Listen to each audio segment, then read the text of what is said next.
Todd Hampson here, and I've been recording a few shorts just unpacking the question or asking the question, did Jesus really exist? And in this short video today, I'm going to blaze through it, but I just want to unpack some extra biblical historians that confirm that Jesus was indeed a real person. Some of those include Roman historian Tacitus.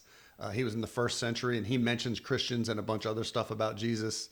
Suetonius, who was the chief secretary to Emperor Hadrian, wrote about a man named Christ who lived during the first century.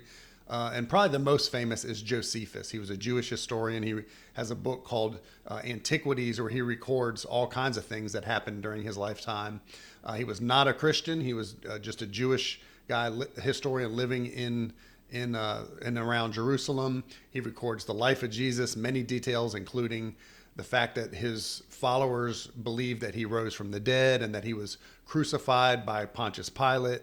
And also he records 70 AD, the attack of Rome on Jerusalem, and records how many Jewish people got killed in that and whole nine yards. So anyway, he is the historian of his era, and he details Christ as a historical figure who did indeed do the things that he claimed he did.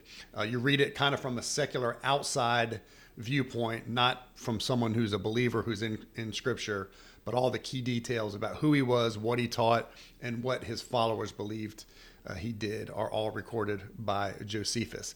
Then if you get further out from the first century, you have a bunch more evidence that proves Jesus was a historical person.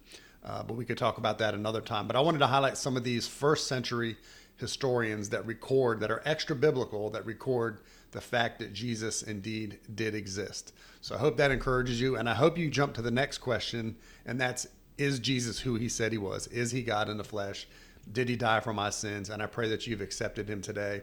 If not, contact me. I'd love to share with you how to become a believer. Also, please like, share, and subscribe. Send this to anyone you think would benefit from it. Talk to you soon.